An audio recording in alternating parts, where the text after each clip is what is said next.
Olá, eu sou o Dr. Márcio Cardoso, sou cirurgião oncológico daqui do Instituto de Oncologia de Juí e estamos aqui para mais um Simple Talk, uma conversa simples sobre saúde. Esse é um programa do Instituto de Oncologia de Juí, Oncosite Pesquisas Clínicas, Oncocell Genômica e hoje nós vamos falar sobre o câncer de cabeça e pescoço.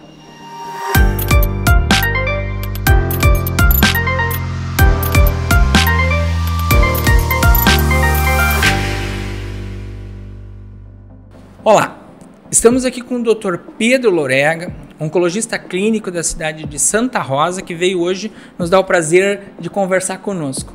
Por favor, Pedro, seja muito bem-vindo e eu gostaria que tu te apresentasse para nós e disse a tua formação. Tudo bem, obrigado pelo convite, Dr. Márcio, toda a equipe. É um prazer estar aqui com vocês. Eu sou o Pedro Lorega, sou médico oncologista em Santa Rosa.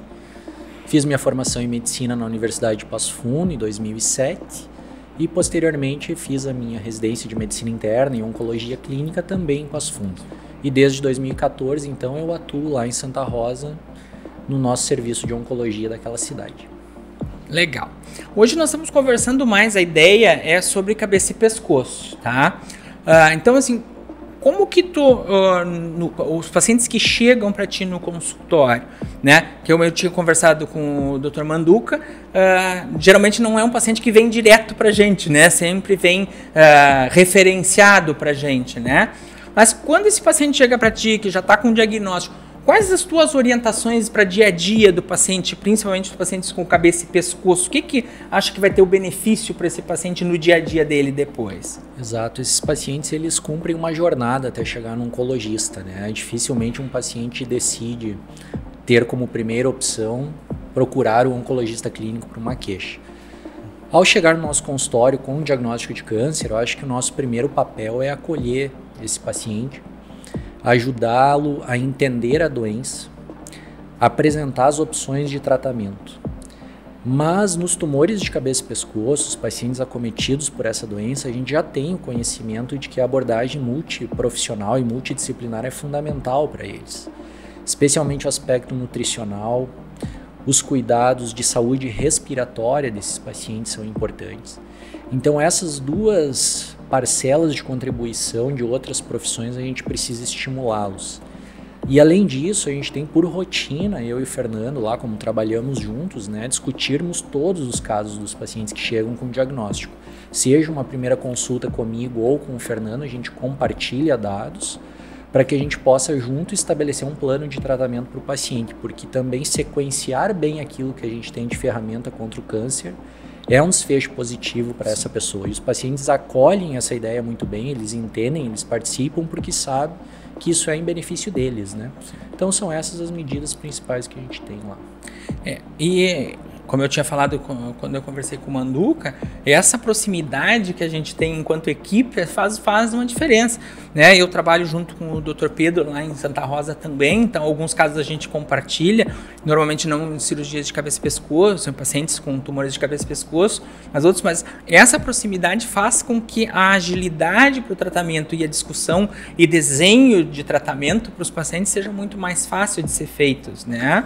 Perfeito, isso é fundamental, né? Em toda a oncologia clínica essa é uma máxima, né? Como o senhor diz, uma cabeça pensa menos do que duas e assim sucessivamente, para que cada um possa contribuir com o melhor do seu conhecimento para esse paciente. Essa troca entre a equipe, ela possibilita que o paciente ganhe tempo também. Nós vivemos ainda uma realidade que os atrasos são constantes, então quando a gente pega como médico essa responsabilidade de assumir esse paciente e conversar com os outros colegas, a gente está otimizando o tempo dele e está melhorando o desfecho dele também. E com relação a hábitos de vida desses pacientes, né? A gente tem uma incidência de tumores de cabeça e pescoço em pacientes tabagistas, etilistas, né? Tu consegue fazer esse puxão de orelha, essa abordagem com os pacientes no consultório? É bastante complicado, né? Porque são pacientes que desenvolveram esse hábito ao longo da vida e que aí entra um outro choque, né? Poxa vida, doutor, mas agora eu já estou com câncer, vai valer a pena eu parar de fumar? Eu fumo há 30 anos, há 35, 40 anos. E aí a gente se vale da literatura e mostra para eles que vale a pena parar de fumar, porque não é só o câncer o problema, né? Existem outras doenças vindas desses hábitos e que a gente vai estar preservando saúde. Claro que tem que dosar, tem que ir com calma nessa conversa, porque ele já recebeu um diagnóstico duro e você ainda vai adentrar nos hábitos dele. Então é uma construção, é o relacionamento do médico com o paciente ao longo do tempo, mas a gente tenta estimulá-los, a família é sempre parceira de cobrar no bom sentido isso. E eu acho muito interessante que quando a gente coloca que os tratamentos têm um potencial de funcionar melhor e com menos toxicidade, se eles se cuidarem também nesses aspectos, acaba tendo aí um gatilho positivo de motivá-los a ter um cuidado maior e tentar abandonar até o tabagismo e o consumo de bebida alcoólica, que são os dois principais fatores para esses tumores, né? Os pacientes chegam muitas vezes assim, né? Não, será mesmo que eu preciso, né?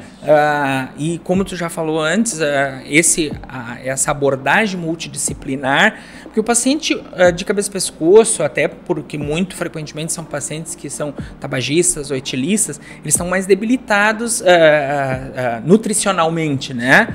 Então, a gente ter esse encaminhamento para nutricionista, para eles é um divisor de águas, né? Na verdade, em termos do tratamento, né? Com certeza, eles terem acesso ao serviço de nutrição, assim, já na chegada, é muito importante. Eles vão ir melhor, eles vão conseguir fazer o tratamento com mais tranquilidade, porque são tratamentos tóxicos ainda, melhorou bastante, é verdade, mas ainda tem suas toxicidades, especialmente a radioterapia, quando a gente precisa. Então, mantê-los com uma nutrição adequada também permite que eles façam o tratamento corretamente, senão ele não suporta, né? Fica mais complexa toda a dinâmica de recuperação dos tratamentos, os processos de cicatrização que são necessários quando se faz uma cirurgia, a evitar outras complicações clínicas, né? Infecciosas, inflamatórias, enfim. Cuidar da saúde deles como um todo, né? Com certeza. E nesse momento, assim, também é uma pergunta pertinente de o paciente, geralmente o paciente de cabeça e pescoço, então sendo um tumor muito avançado, ele muitas vezes chega no pós-operatório para ti, né? Qual é o período, quanto tempo mais ou menos tu acha adequado para começar um tratamento depois? Então, o paciente que vem num pós-operatório, que a gente tem lá em torno de 20 dias, talvez 4 semanas para que ele chegue até a gente, né? Numa boa condição clínica, num bom estado nutricional ou já em recuperação desse estado nutricional, a gente encaminha o tratamento com brevidade. Eu acho que é um tempo adequado, 1 mês para se iniciar um tratamento adjuvante, um tratamento complementar. Quanto mais precoce, respeitadas as limitações de cicatrização desse paciente e aporte nutricional, está adequado para a gente começar e ofertar para ele o que ele precisa. E com relação às complicações desses pacientes, o que é o mais comum desses pacientes apresentarem depois no tratamento? Durante o tratamento, os 2 principais problemas são a piora do estado nutricional, porque a via de entrada da alimentação fica comprometida, então a necessidade eventual de uso de sonda para nutrição, mesmo que temporário, e complicações infecciosas, né? Eles acabam tendo alguma dificuldade com deglutição e acabam fazendo aspirações e processos infecciosos fundamentalmente respiratórios que também debilitam eles e fragilizam. E que às vezes são motivos da gente precisar interromper os tratamentos e eles perderem resultado. Então, mais um motivo para lá do início. Cuidar da alimentação desde o início, fortalecer a parte respiratória, que eles tenham autonomia para fazer suas coisas, menor tempo de leito possível, para tentar ter o tratamento na totalidade que ele precisa. Certo. E, assim, até pouco tempo atrás a gente tinha alguma quimioterapia com base em platina, radioterapia, e era o que tinha para paciente de cirurgia de cabeça e pescoço. Isso vem mudando, né? Então eu queria que tu falasse um pouquinho sobre o que tem de novidade, o que vem de novo por aí. Nem há tanto tempo assim, porque sim, quando eu terminei minha residência, e só fazem 10 anos, ainda era assim, né? Platina, radioterapia e alguma outra coisa. Mas com resultados bastante limitados, né, Dr. Márcio? Hoje a gente já tem a imunoterapia como uma estratégia consolidada em algumas situações.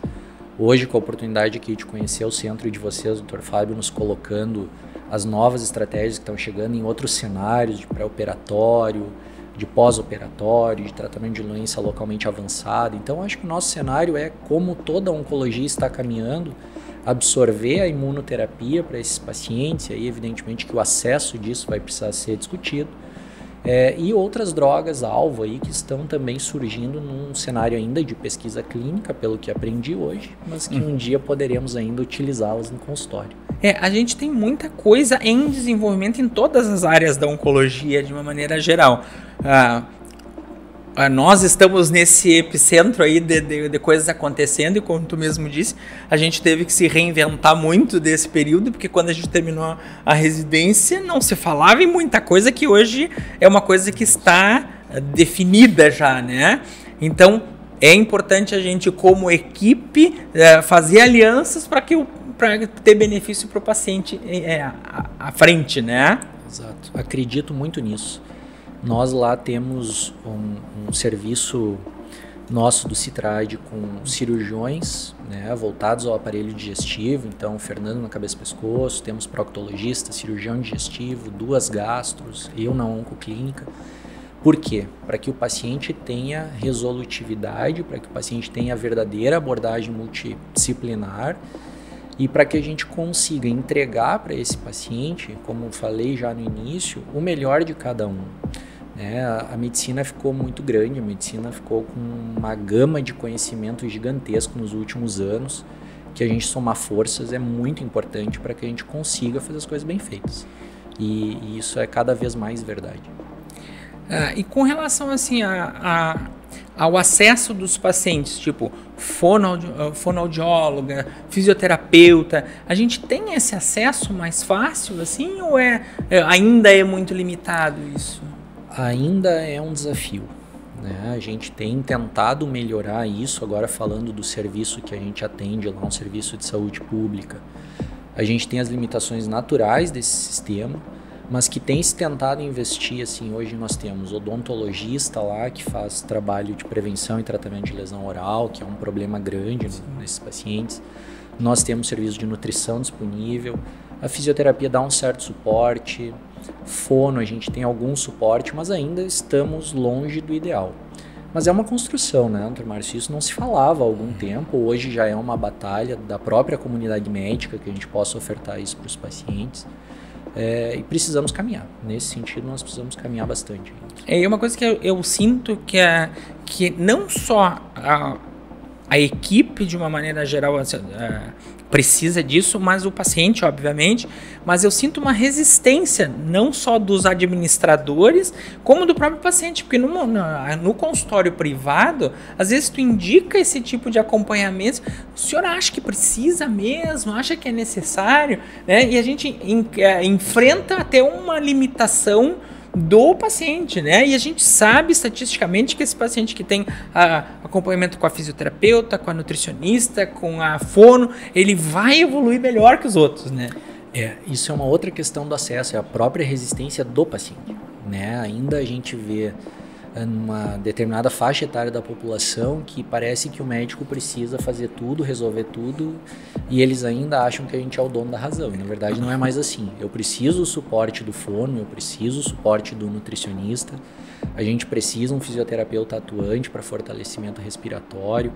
Então, assim, há também essa resistência, mas a gente precisa, e é um trabalho assim, de conscientização mesmo do gestor, de quem vai assumir esse papel, e para que a gente possa ofertar adequadamente para o paciente. E os pacientes precisam aceitar também a nossa recomendação. Né? Exatamente. Porque é fato que dividir a responsabilidade para eles é muito melhor.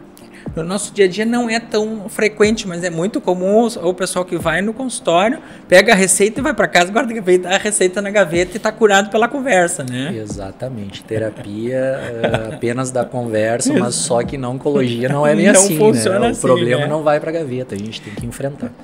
E como bem disse o Manduca anteriormente, o problema não diminui. Né? O câncer ele aumenta, ele cresce, ele se multiplica, ele se divide, ele vai indo.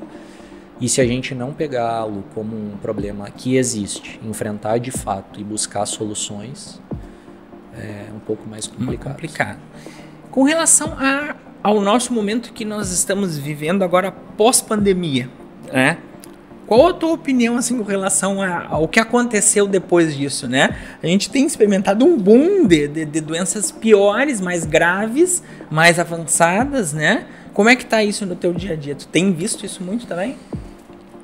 Eu acho que a gente colheu aquilo que as sociedades médicas alertavam, né? Um retardo do diagnóstico, se caminhava muito bem a questão de rastreamento, houve uma perda nesse sentido, a gente está vendo diagnósticos mais tardios, e a gente está vendo uma mudança de comportamento do paciente, né? Evidentemente que isso é só uma percepção minha, mas a gente tem um volume grande de pessoas que atende, e os desejos desse paciente, o comportamento dele, a necessidade da urgência, a necessidade do tudo para ontem, uma certa ansiedade das coisas, o medo do amanhã, isso tudo ficou mais presente hoje, né? Mas de outra forma, a gente também vê um pensamento, uma reflexão desses pacientes um pouco melhor quanto ao que importa na vida deles, a qualidade da vida deles. Então a gente está conseguindo conversar uma coisa que às vezes não se valorizava tanto, infelizmente, que era a qualidade de vida do pós-tratamento. Mas, doutor, vale a pena fazer isso? Como é que vai ser depois? A gente está conseguindo conversar isso com mais naturalidade. Porque antes parecia você dar uma sentença definitiva para o paciente, ele acolhia aquilo e aquilo era fato. Hoje não. Hoje o paciente vem e argumenta. Alguns, claro, que passaram algumas dificuldades com a pandemia. E a gente está tendo que conversar mais sobre isso. E como eu digo assim, talvez seja a parte mais encantadora da oncologia. Conhecer as famílias, conhecer as particularidades das pessoas que nos procuram, o nível de confiança que eles depositam na gente. Porque conversar de medicina é uma conversa um pouco rotineira até, né? Mas essas peculiaridades é que atraem a gente, fazem a gente se apaixonar mais pelo que a gente faz. Exato. E com relação, usando o gancho, né, do acompanhamento do paciente, a longo prazo desses pacientes, né? Qual que é o acompanhamento? Qual é a rotina desses pacientes de frequência de retorno, de acompanhamento? Como é que tu costuma fazer isso? Durante o tratamento de radioterapia, eu tento ver esses pacientes semanalmente. Por quê? Para a gente ver justamente alguma perda nutricional, alguma perda de performance, porque isso também pode impactar no resultado do tratamento dele. Um paciente que emagrece muito, a radioterapia precisa ser repensada. Um paciente que perdeu muito aporte nutricional, precisa fortalecer essa parte. Depois de terminado o tratamento, a gente costuma, num primeiro ano, ter um segmento mais restrito, então a cada 90 dias a gente vê esse paciente. Num segundo ano a gente espaça um pouquinho mais, a cada 4 meses, e depois semestralmente, se ele fica bem, até completar seus 5 anos. É mais ou menos uma máxima da oncologia como um todo. Mas o importante é esse paciente ser alertado dos sintomas de uma potencial recidiva, né, doutor Márcio? Então eles são sempre educados, pelo menos a gente tenta explicar para eles assim, ó, presta atenção se isso aparecer, venha antes, avisa, pede ajuda, não fica esperando, né? Especialmente naqueles casos em que o diagnóstico já foi um pouco mais avançado.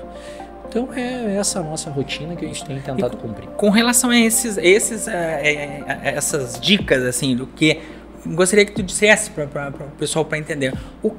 Qual é o motivo que eu tenho que voltar antes no teu consultório? O que eu devo prestar atenção? Então, falando especificamente dos tumores de cabeça e pescoço, né, a gente pensa assim, lesões na boca que não cicatrizam, dificuldade para deglutir, pacientes que voltaram a ter rouquidão ou que mudou alguma outra característica de fala deles, surgimento de nódulos no pescoço, aumento de volume desse pescoço, dor, né? Então são critérios que a gente, presta atenção, por favor, vem aqui, né? Fundamentalmente isso. Emagrecimento, claro, sempre é um sinal de alerta na oncologia, mas essas são as coisas porque eles conseguem perceber isso com muita facilidade, né? E como são tabagistas ou ex-tabagistas, alteração de voz são crônicas, então são mudanças daquele padrão que ele vinha tendo. É isso que a gente tenta orientá-los e funciona bem, porque o paciente começa a ficar mais cuidadoso de certa forma, a família sempre presente é muito importante porque detecta isso. Então é esse o caminho. Eu tenho alguns pacientes que dizem, inclusive, que às vezes que eles se sentem mais seguros nesse período de follow-up, porque eles sabem o que tem que se preocupar e sabem que estão fazendo exames de rotina do que eles estavam seguros do que antes, né? Então, depois daquela tempestade do diagnóstico, eles acabam muitas vezes se sentindo mais seguros, né? Perfeito. É o conhecimento, né? Por isso que as campanhas de conscientização são tão importantes, porque às vezes são sintomas, às vezes não, na maioria das vezes são sintomas que se misturam com outras patologias. E aí a gente diz assim, poxa, mas nem tudo é câncer. Não. Na minoria das vezes vai ser câncer, mas você tem que estar atento, senão você vai deixando passar e vai deixando passar. E quando realmente aparece todo o quadro clínico, aí fica fácil, né? Bom, então foi um privilégio conversar contigo, Pedro. Que bom que vocês puderam se dispor a vir aqui nos visitar, firmar cada vez mais essa nossa parceria, que nós estamos tentando, cada um puxando um pouquinho do lado para aproximar aí Juiz de Santa Rosa, né? Mas foi muito bom te ter aqui conosco aqui hoje. Prazer enorme, Márcio. A gente que agradece a oportunidade de estar aqui. Era um projeto nosso de bastante tempo e agora as nossas agendas conseguiram caminhar juntas. Essa relação certamente se estreita ainda mais a partir de hoje pela admiração que a gente tem de vocês, né? Profissionais já renomados e a gente começando a nossa carreira. Então, obrigado pela oportunidade, a gente fica à disposição. Espero ter sido útil aqui nessa conversa. Um prazer sempre falar contigo. Muito educativo. Conversamos aqui hoje com o Dr. Pedro Lorega, oncologista clínico de Santa Rosa, e encerramos aqui o nosso podcast de hoje.